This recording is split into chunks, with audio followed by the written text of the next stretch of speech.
রাত তখন ঠিক ১টা। ওয়াশিংটন থেকে একটা ফোন কল গেল তেহরানে। ফোনের ওপাশে ডোনাল্ড ট্রাম্প। তিনি ইরানকে জানালেন, আমি আমার যুদ্ধজাহাজগুলো ফিরিয়ে নিচ্ছি, আমি হামলা করব না, তোমরা শান্তিতে ঘুমাও। শুনে মনে হচ্ছে না ট্রাম্প হঠাৎ করে সাধু বেনে গেছেন? মনে হচ্ছে না যুদ্ধের মেঘ কেটে গেছে? ভুল, চরম ভুল। কারণ বাঘ শিকারের উপর ঝাঁপিয়ে পড়ার আগে দুপা পিছিয়ে যায়, সেটা দয়া দেখানোর জন্য নয়, সেটা তার মরণ কামড় দেওয়ার প্রস্তুতি।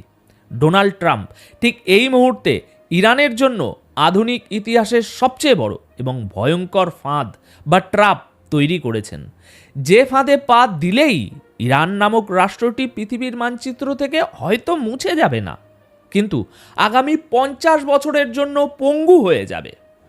প্রিয় দর্শক, আজকের এই প্রতিবেদনে আমি সেই ট্রাম্প বা ট্রাম্পের মরণ ফাঁদ নিয়ে কথা বলবো। কেন ইসরায়েল হঠাৎ করে তাদের সব বাংকার খুলে দিল? কেন আরব দেশগুলো আমেরিকাকে আকাশপথ দিতে মুখের উপরে না বলে দিল? এবং কেন চীন বলল এটা জঙ্গল নয় যে আমেরিকা যা খুশি তাই করবে? আজকের আলোচনা শেষ হওয়ার পর আপনার পিলে চমকে উঠবে। চলুন আসল খেলাটা বোঝা যাক।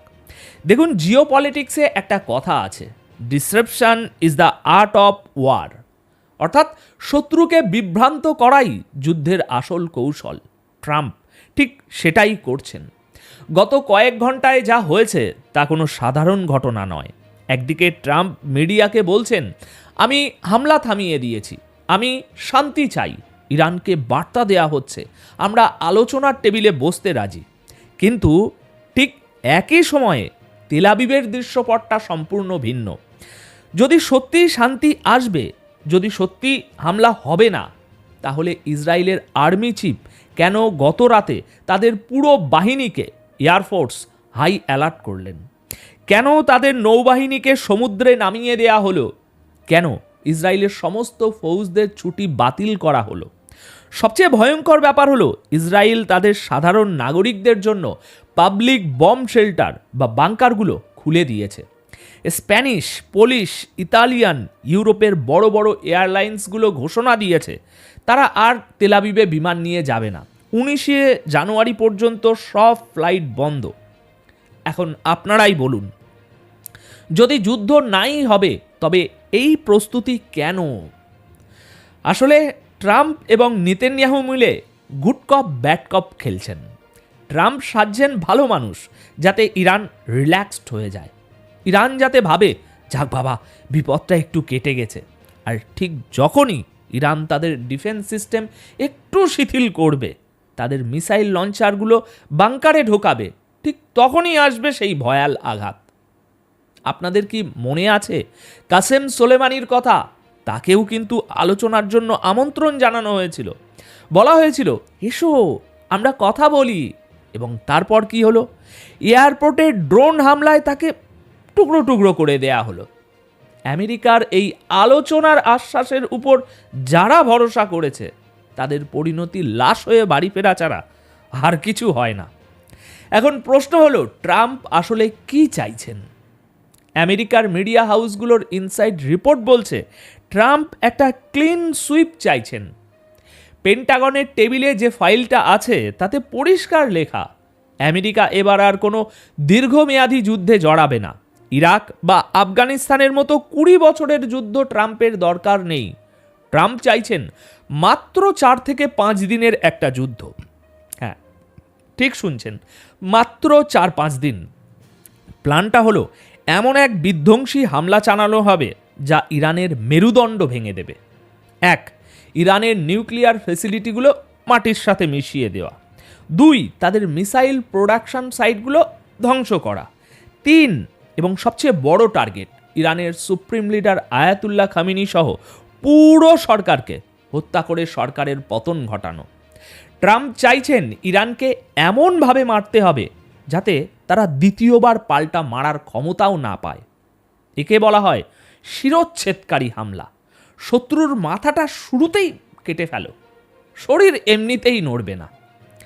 কিন্তু দর্শক, হলিউডের সিনেমায় এটা দেখতে যতটা সহজ লাগে, বাস্তবে কি এটা সম্ভব?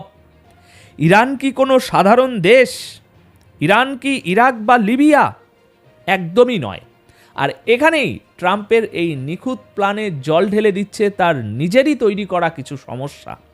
গল্পের টুইস্টটা ঠিক এই জায়গায়। ট্রাম্প ভেবেছিলেন তিনি হুকুম দেবেন আর মধ্যপ্রাচ্যের রাজা বাদশারা জি হুজুর বলে তার পায়ে লুটিয়ে পড়বে, কিন্তু বাস্তবতা তাকে চড় মেরেছে। দর্শক, খুবই এক্সক্লুসিভ তথ্য দিচ্ছি আপনাদের।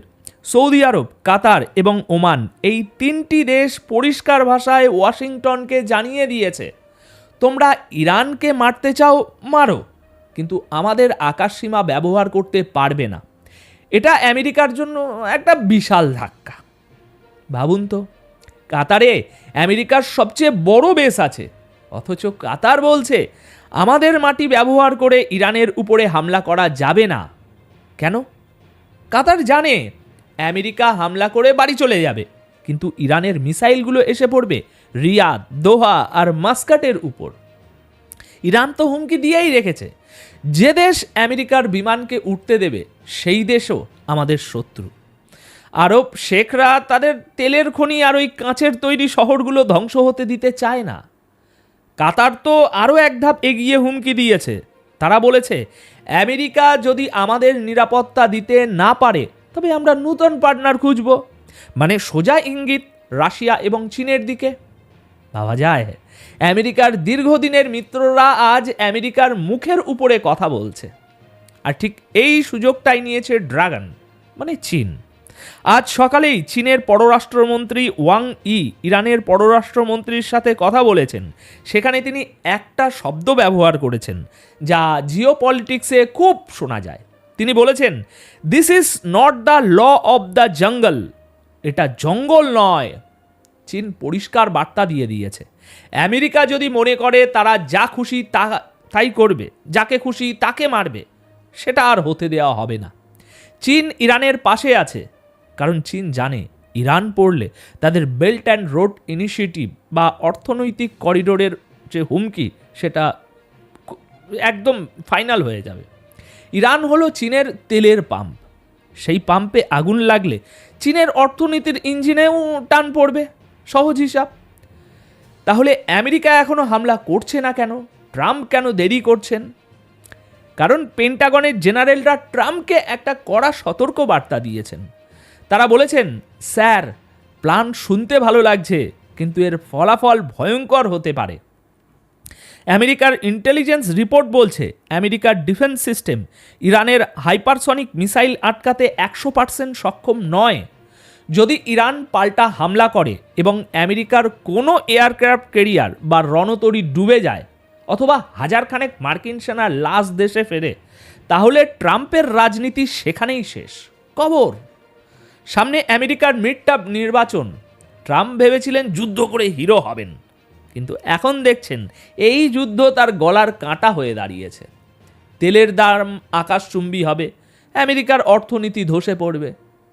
আর এর মাঝে একটা হাস্যকর চরিত্র প্রবেশ করেছে। ইরানের শাহের ছেলে রেজা পেলভি। আমেরিকা এবং ইসরায়েলের প্ল্যান হলো আয়াতুল্লাহকে সরিয়ে এই রেজা পেলভিকে ইরানের ক্ষমতায় বসানো হবে। লোকটা থাকে ইউরোপ আমেরিকায়, ভোগবিলাসে জীবন কাটায়। সে বলছে আমি গিয়ে ইরানের হাল ধরব, ইসরায়েলের সাথে বন্ধুত্ব করব। এটা শুনে ইরানের সাধারণ মানুষও হাসছে। যে লোকটা তার বাবার জামানার লুট করা টাকা নিয়ে বিদেশে আয়েশ করছে, তাকে ইরানের জেনজি প্রজন্ম কেন মেনে নেবে? এটা ইরাকের মতো পরিস্থিতি হবে, যাকে আমেরিকা বসিয়েছিল, কিন্তু জনগণ লাথি মেরে বের করে দিয়েছিল। আমেরিকা বারবার এই পাপেট সরকার বসানোর ভুলটা করে এবং প্রতিবার তারা ব্যর্থ হয়। এখন সবশেষে একটা কথা খুব পরিষ্কার বুঝে নিন, ট্রাম্প এবং নেতানিয়াহু পাগল হয়ে আছেন একটা ভিক্টরি বা জয়ের জন্য। ট্রাম্প জানেন তিনি যদি এখন কিছু না করেন তবে ইরান নিউক্লিয়ার বোমা 100 না 200% বানিয়ে ফেলবে। আর সেটা হলে আমেরিকার সুপার পাওয়ার ইমেজে বড় একটা দাগ লাগবে, ডেন্ট লাগবে। তাই ট্রাম্প এখন সাপ হয়ে দংশন আর ওঝা হয়ে ঝাড়ানোর নীতি নিয়েছেন। তিনি ইরানকে বলছেন, ইউরেনিয়াম বানিও না, সব শর্ত মেনে নাও, আমি মাফ করে দেব। কিন্তু ইরান জানে আমেরিকা কোনো শর্ত মানে না। আমেরিকাই নিউক্লিয়ার ডিল থেকে বেরিয়ে গিয়েছিল, ইরান নয়। ট্রাম্পের স্ট্র্যাটেজি হলো ইরানকে ক্লান্ত করা, তাদের নার্ভাস সিস্টেমে চাপ দেওয়া। আজ হামলা হবে, কাল হামলা হবে, এই দোলাচালে রেখে তাদের ওই মানসিক শক্তি ভেঙে দেওয়া। এবং যখনই ইরান একটু অসতর্ক হবে তখনই আসবে সেই চূড়ান্ত হামলা। কিন্তু ইরানও বোকা নয়, তারা জানে ট্রাম্পের মুখের যে কথার যে দাম, তার কানাকড়িও দাম নেই তার মুখের কথার। তাই তারা মাটির নিচে তাদের মিসাইল শহরগুলো প্রস্তুত রেখেছে। তারা জানে যুদ্ধ শুরু হলে সেটা আর ওই 4-5 দিনে শেষ হবে না। সেই আগুনের শিখা তেলাবিব থেকে দুবাই, রিয়াদ হয়ে হয়তো খোদ ওয়াশিংটনের অর্থনীতিকেও পুড়িয়ে ছাড়বে। এখন ভিডিও শেষে এসে আমি আপনাদের একটা কথাই বলবো, আমরা ইতিহাসের একটা সন্ধিক্ষণে দাঁড়িয়ে আছি। আমেরিকা হামলা করবে কি করবে না সেটা বড় প্রশ্ন নয়। বড় প্রশ্ন হলো ইরান সেই হামলা হজম করে পাল্টা আঘাত আনলে পৃথিবী কি সেটা সহ্য করতে পারবে? ট্রাম্পের এই জুয়া খেলা যদি ব্যর্থ হয় তবে তার খেসারত দিতে হবে আমাকে, আপনাকে, আমাদের সবাইকে, তেলের দামে, জিনিসের দামে আর বিশ্ব অর্থনীতিতে। আপনাদের কি মনে হয়, ইরান কি ট্রাম্পের এই মিষ্টি কথার ফাঁদে পা দেবে, নাকি আমেরিকার দম্ভ এবার ইরানের মাটিতেই কবর হবে? নিচে কমেন্ট সেকশন খোলা রইল, আপনাদের মতামত জানান। কারণ জিও পলিটিক্সে সাধারণ মানুষের মতামতও অনেক সময় ঝড়ের পূর্বাভাস দেয়। এই জার্নিতে এটাই রিয়ালিটির সাথে থাকার জন্য আপনাদের সকলকে অসংখ্য ধন্যবাদ। লাইক করুন, শেয়ার করুন, যাতে সবাই জানতে পারে পর্দার আড়ালে কী ভয়ঙ্কর খেলা চলছে। ভালো থাকবেন, সুস্থ থাকবেন। ধন্যবাদ আপনাদের সকলকে।